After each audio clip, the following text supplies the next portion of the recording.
About 29, 30 stores from the mill down to the Calumet Club. Yeah, I remember most of them.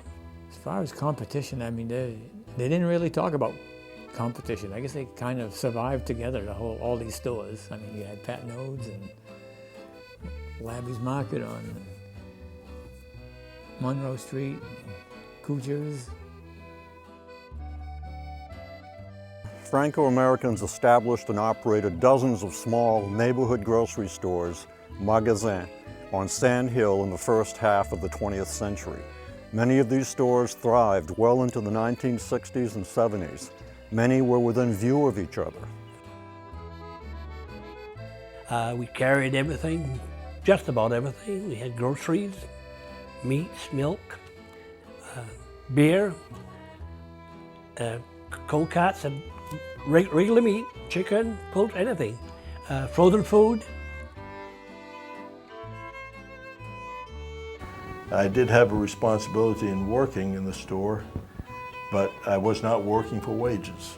I was working because it was my turn. My father had 6 kids, and all 6 of us worked in the store in some capacity.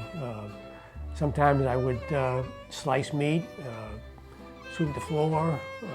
Sometimes I would stock the shelves, price items, and do some dusting.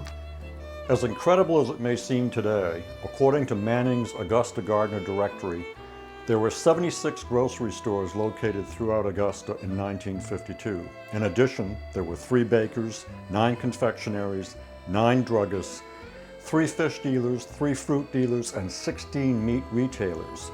There were no malls, no big box stores. We were a city of shopkeepers.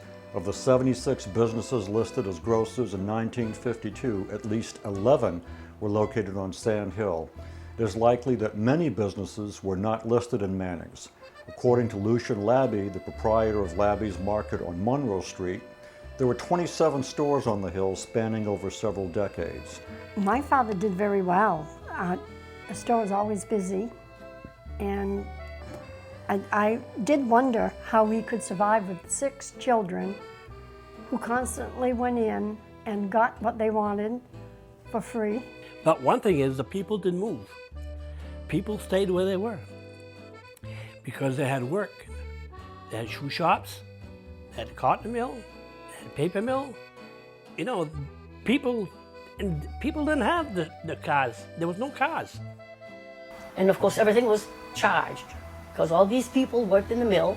They got paid weekly, and they were very good at the end of the week coming in with their checks and ready to cash them, and they'd pay off their bills. And grocery stores on the hill advertised by word of mouth. A survey of Kennebec Journal newspapers from 1898 to the 1960s found many ads from a variety of grocery and other food-related retail businesses, but none from Sand Hill.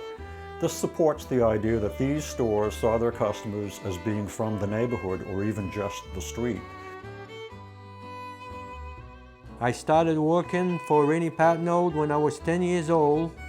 Potato used to come in 100-pound bags, and of course people, they wanted just 10 pounds or 15 pounds, and my job was to fill out the bags and weigh the bags for 10 pounds or 15 pounds to whatever people wanted.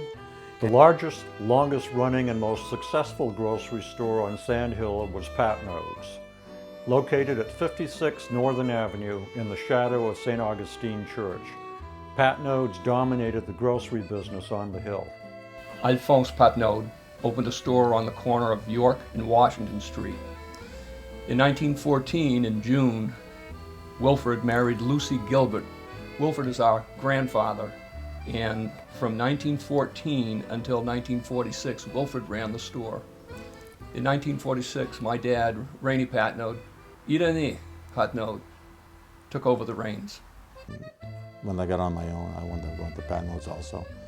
You know, take out a lot of my grocery, my grocery needs. So great family, great store, and Unfortunately, we don't have much of that anymore, if any at all.